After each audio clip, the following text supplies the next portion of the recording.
Have you ever felt the sting of being underestimated? The kind of sting that digs deep, lingering long after the laughter fades.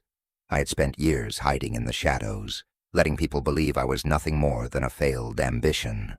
I never showed my cards, keeping the truth hidden. But sometimes, the only way to regain control is to let them think they've won, until the moment is right to reveal your hand. Sophia, my wife, and her friends never truly knew who I was. They saw a man who couldn't hold a steady job, a man mocked and belittled for not having the ambition they thought should define me. For 8 long years I played the role. I let Sophia and her circle of friends make jokes at my expense, laughed along with them while they sipped their champagne, all the while knowing the truth. They thought they had me figured out, but they didn't. That night, sitting in the corner of the living room, watching Sophia, with her flawless curls and sparkling pearl necklace, play the perfect hostess for her friends, her entourage, I realized how much I'd let this charade go on. Sophia's sharp words, her condescending remarks, and the mockery from her friends were all meant to diminish me, to turn me into a joke. But I wasn't laughing. It was all part of the plan, a plan years in the making. I had always known that one day the man they mocked would stand in front of them, not as a joke, but as their boss. And when that moment came, it wouldn't just be about revenge. It would be about justice. As I silently listened to their laughter, I thought about the company I had built, the empire I had created behind the scenes. Tomorrow, when the clock struck 9 a.m., everything would change. The man they belittled for years wouldn't just be a punchline. He would show them who he truly was. But for now, I smiled silently, knowing that this game was about to end. I remember the first time I realized how far the mask had gone. It was a quiet Sunday afternoon.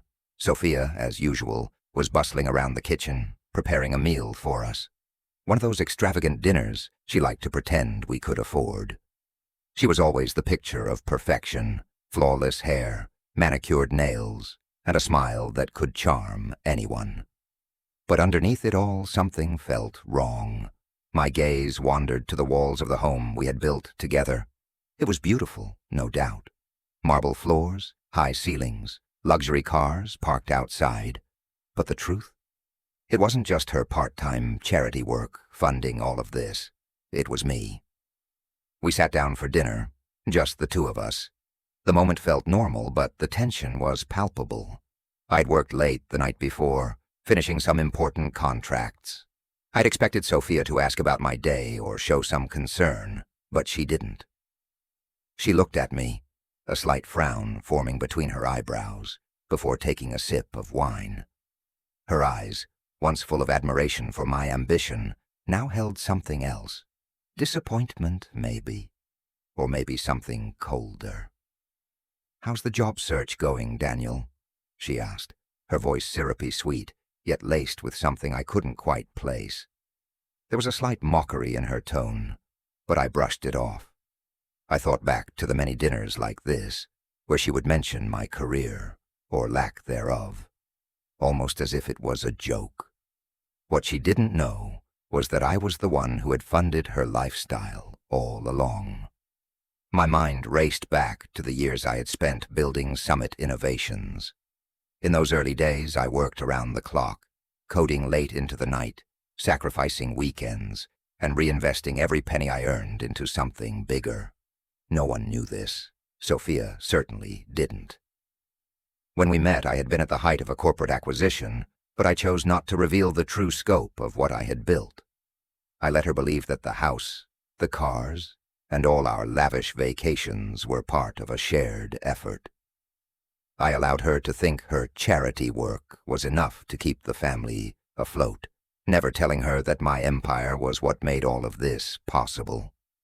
But tonight, as I watched her laugh with her friends, making jokes at my expense, I felt the cracks in our marriage deepening. Melissa, her best friend, had the audacity to speak up. "Honestly, Sophia, you're so patient. If my husband couldn't hold a steady job, I don't know what I'd do. It's not like Daniel's even trying." The room erupted in laughter. They didn't know the truth, and they never would. The resignation letters from her friends were already sitting in my drafts folder, but tonight wasn't the time to expose them. Not yet. I forced a weak smile, playing the part. I let it sting, but only for a moment. I remembered my father's face when I was a child. He worked tirelessly to build a small electronics business, one that had provided for us. That is, until corporate raiders came in and bought the company for pennies, dismantling everything he had worked for. I watched him crumble under the weight of that loss, and it shaped me. That moment was my turning point. I swore that I would never let anyone take something from me again. Sophia's words stung deeper tonight than they had in years. "A man without ambition is just embarrassing," she whispered to Melissa, too busy talking about her latest spa day to realize I could hear every word. It wasn't just a jab, it was a reminder of how little she understood of the work I had done, of the sacrifices I had made, and how she had used me as her stepping stone. But no more. I had let her believe she was in control, let her bask in the illusion of superiority. Now I realized it was my turn to take back control. I wasn't just going to sit there and take it anymore. As I stood to grab another bottle of wine, I could feel the weight of the moment. Tomorrow I would reveal everything. As the clock ticked down to the moment of reckoning, I felt a strange sense of calm. I was no longer that defeated man, sitting silently in the corner of the room, letting others mock him. I was Daniel Carter, the founder and CEO of Summit Innovations, and I was about to take everything back. But for tonight, let them laugh. Tomorrow, when they least expected it, they would learn the truth. The next morning, everything felt different. The house was still, almost eerily so. I could hear the faint hum of the air conditioning and the ticking of the clock as it seemed to count down the seconds. Sophia, still unaware of the storm I was about to bring, slept soundly in our bed, her long dark hair spread across the pillow like a silky veil. The soft rise and fall of her chest seemed to mock me as I dressed. It wasn't that I hated her. It wasn't even about revenge anymore. It was about reclaiming what was mine, my life, my company, my dignity, everything she had tried to strip away from me. I had spent the last few hours preparing. My mind had been racing, a flurry of plans and calculations, and now, as I stood there in the mirror, adjusting my tie, I realized how far I had come. From the moment I had decided to start Summit Innovations, I knew there would be sacrifices, but I never imagined that the person closest to me, the person I thought would support me, would be the one to chip away at everything I had worked for. Sophia's indifference to my dreams, the way she dismissed my ambitions, was the final straw. She had taken my quiet nature for weakness. Well, today, she would learn just how wrong she was. The drive to the office was long, the city passing by in a blur of colors and noises. The streets, so familiar yet foreign, seemed to mock me with their vibrancy as I sat there, silent and focused. My phone buzzed in my pocket. Sarah, my most trusted executive. "Everything's in place," she had said. I could feel the weight of her words settle over me like a cloak. Today was the day I would walk into my own company, not as the quiet husband of a successful woman, but as the man who had built it all. By the time I stepped into the elevator, the weight of what I was about to do hit me. I wasn't just taking down the people who had mocked me. I was tearing down an entire false narrative. My life had been a story, one that I had let Sophia and her friends write. They thought I was nothing more than a man who couldn't hold down a job, a failure who had to rely on her success. But they didn't know who they were dealing with. As the elevator doors slid open, I took a deep breath and stepped into the building. The buzz of activity that greeted me was like a reminder of just how much I had built. The employees, unaware of the storm brewing behind the scenes, moved about their business, completely oblivious to what was about to happen. The walls of Summit Innovations built from years of hard work and sacrifice, suddenly felt like a sanctuary, a place where I could finally be the man I had always been. I passed by several offices, heads turning in greeting, but no one knew the truth. No one knew that every success they had seen in their careers, every promotion they had received, had been orchestrated by me. The thought sent a chill down my spine. These people who thought they had climbed to the top of their careers, they were nothing but pawns in a game they didn't even know they were playing. As I entered my office, the door closing behind me with a soft click, I couldn't help but smile. I had everything I needed, the files, the evidence, the plan. It was all in place. The monitors on my desk flickered to life, showing the live feeds from my company. Sarah was already monitoring the situation, making sure everything was running smoothly. "They won't see it coming," she had said. And she was right. I opened the files, reviewing the surveillance footage, the emails, and the financial reports. Every detail of their betrayal was right there in front of me. Melissa, the head of marketing, had been siphoning company funds for years, funding lavish vacations and personal shopping sprees under the guise of business expenses. Angela, in charge of AR, had swept harassment complaints under the rug, protecting her own job at the expense of the employees. Greg and Scott, the supposed top executives, had been inflating sales figures and leaking confidential information to competitors. They thought they were untouchable. They thought they were safe. But I had been watching.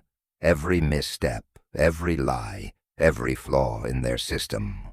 I had documented it. I had created a network of shell companies, secret accounts, and legal documents to protect my empire from people just like them. They didn't know it, but I had planned for this moment for years. As I sat there, reading through the last of the files, the familiar sense of anger began to rise. But this time, it wasn't the raw, impulsive rage that I had felt years ago. No, this was something different. It was cold, calculated, and most of all, it was just. The clock on the wall ticked down to 9 a.m., and I knew it was time. I stood up, straightening my tie, and walked out of the office. The boardroom was waiting. The final confrontation. I had played the role of the meek, silent husband for far too long. But today, I wasn't just Daniel Carter, Sophia's husband. Today I was the COO of Summit Innovations, and everyone who had underestimated me would soon learn exactly who I was. The doors to the boardroom opened, and I walked in, my eyes meeting the faces of the people who had mocked me for years. They didn't know it yet, but their world was about to come crashing down. I smiled, a calm expression settling over me as I prepared to deliver the truth they had been so blind to. The truth was simple. I was in control, and they had never even known it. The boardroom was silent as I entered, the air thick with uncertainty and curiosity. They were all there, Melissa, Angela, Greg, Scott, the very people who had mocked me for so long, the ones who believed they were untouchable. Their smug faces turned pale when they saw me, as if they suddenly realized the weight of the situation. The game they had been playing for years was over, and they had no idea how badly they had miscalculated.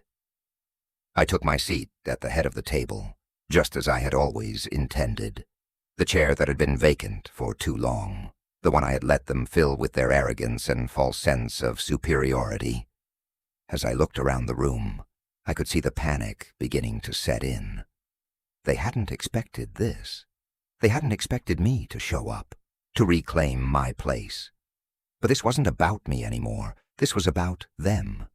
For years they had belittled me, undermined my every decision, thinking I was just some failed man who couldn't keep a steady job.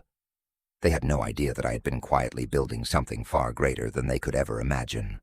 Summit Innovations wasn't just a company. It was my legacy, my creation, and today I was going to take it back. Melissa opened her mouth to speak, but I raised my hand, signaling her to stop. I wasn't here for their excuses. I wasn't here to listen to the lies they would surely try to feed me. I was here to show them that everything they had done in the dark was about to come to light. Melissa, Angela, Greg, Scott, I began, my voice calm but firm. You thought you were safe. You thought you were untouchable, but you weren't. Every step you took, every decision you made, every dollar you took from this company, I was watching. I let you think you were in control. I let you play your games.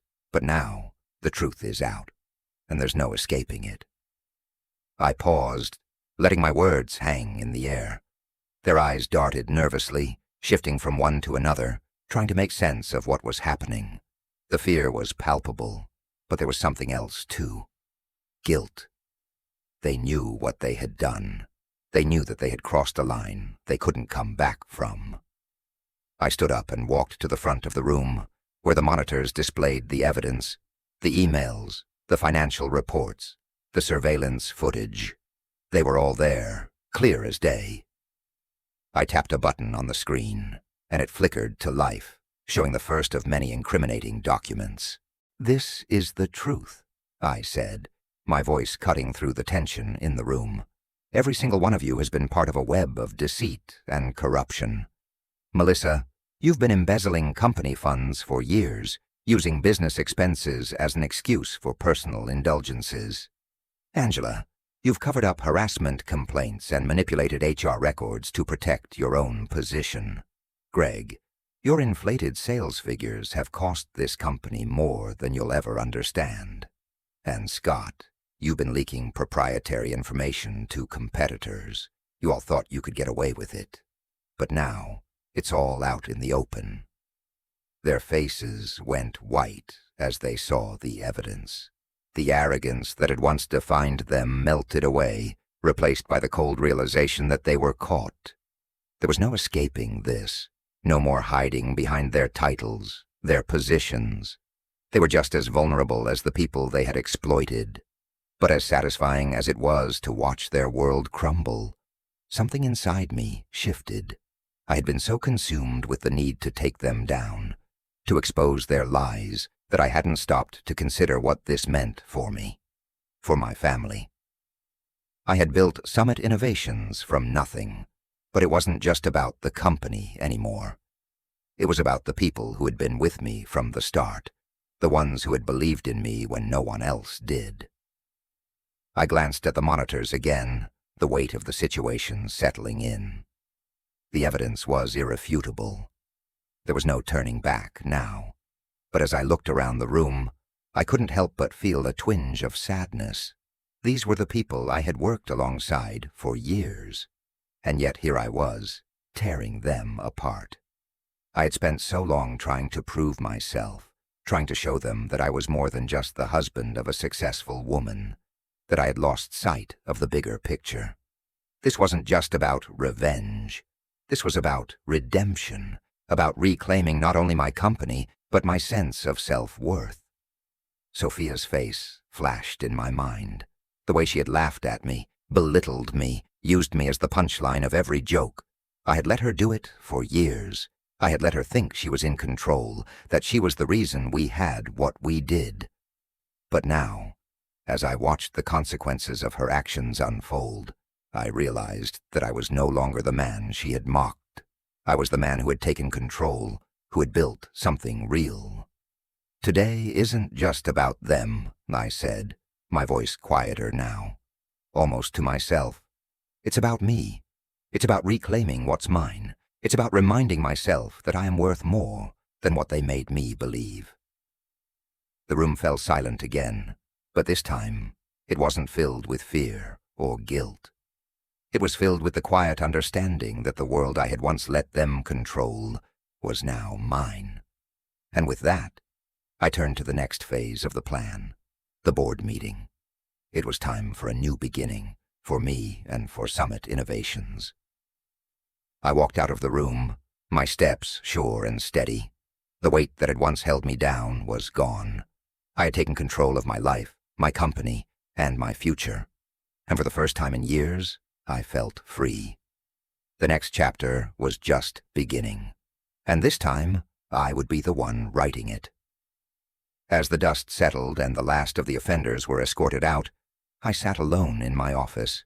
The satisfaction of seeing everything unfold had been momentarily sweet, but now a deeper question lingered in the back of my mind. Was it worth it? I had spent years building Summit innovations, watching the world underestimate me, mocking me, and seeing the very people I trusted betray me. But now, as I stared out over the city skyline, the weight of what I had done began to sink in. Success had always been my goal, a way to prove that I was capable, that I could rise above the odds.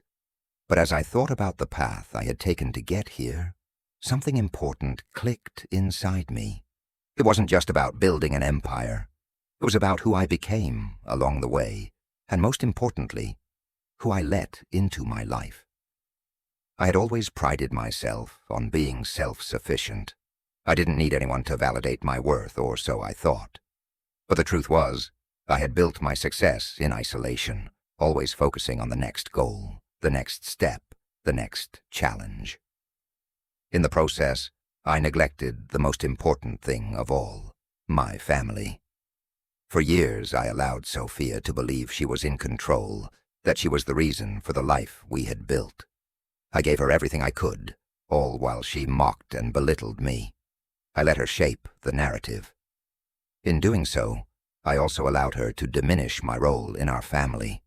But the more I thought about it, the clearer it became. I wasn't just a pawn in someone else's game. I was the one who had worked tirelessly for everything we had. And while Sophia had tried to tear me down, I realized that it wasn't just her who had been affected by all of this. It was me, too. The betrayal was a harsh awakening, but it wasn't the betrayal alone that had impacted me. It was how I had let my own sense of worth be dictated by someone who didn't understand the sacrifices I had made. I had let someone else define my value, and in doing so, I had lost sight of who I was. But there was something else, something more profound that began to emerge as I reflected on everything that had happened. It wasn't about revenge. Not really. The fire that burned in me now wasn't just to get back at those who had wronged me. It was a deeper desire to reclaim my own sense of identity, my own self-respect. I had been so focused on proving myself in the eyes of others that I had forgotten about the most important relationship of all, the relationship I had with myself. As I sat there, thinking about my father and the lessons he had taught me, it dawned on me that true strength isn't about how loud you are or how much you show off. It's about knowing your worth, standing by it, and not letting anyone make you feel small. I had let the people around me, including Sophia, take me for granted for too long. But today, I had finally learned that my worth was never dependent on their validation. It came from within. The other lesson that resonated deeply with me was the importance of integrity, not just in business but in relationships. Success built on lies, manipulation, and betrayal was never truly success. The company I had built was founded on hard work, dedication, and honesty. It wasn't perfect, but it was mine. I had created something that would last, and even if the people around me tried to undermine me, it didn't change the fact that the value I had created was real.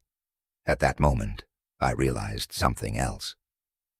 All the wealth, the power, the recognition in the world would never bring me peace if I didn't take care of the core things that truly mattered: family, trust, respect.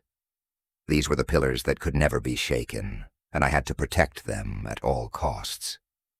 I thought about my future, about how I would move forward from this point. The lessons were clear. It wasn't just about being successful. It was about being the kind of man who treated others with respect, who stood up for what was right, even when the world told him to stay quiet. And it was about being the kind of man who could protect what mattered most, who could rebuild and strengthen the bonds with those who truly deserved my loyalty. I wasn't going to let this betrayal define me. I was going to use it as fuel to create something better, not just in business but in my personal life as well. I was done playing small, done allowing others to dictate my worth. The next chapter wasn't going to be about proving something to the world. It was going to be about creating a life that reflected the lessons I had learned, a life where family and integrity were at the center of everything. And as I looked out the window, I couldn't help but smile. For the first time in a long time, I knew exactly who I was, and that was enough. As the sun dipped below the skyline, casting a warm glow across the city, I found myself reflecting on everything that had transpired, the betrayal, the deception, the laughter at my expense. It had all been part of a larger journey. And while it had been painful, it had also been transformative. The company I had built, the life I had carefully constructed, had been shaken to its core. But now it stood stronger than ever. More than that, so did I.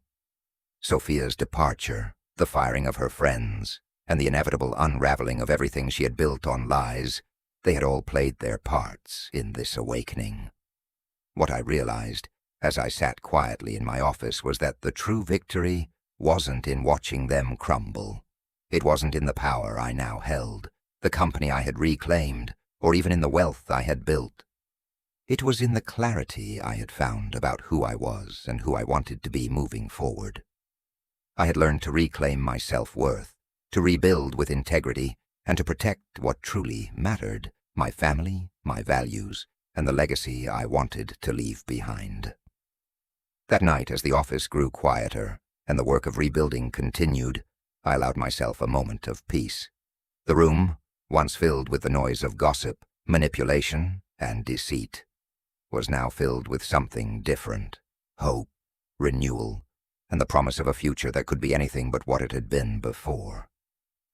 In the quiet of that office, I realized that true success doesn't come from power or wealth. It comes from the ability to rebuild, to learn from the past, and to rise above the challenges life throws at you.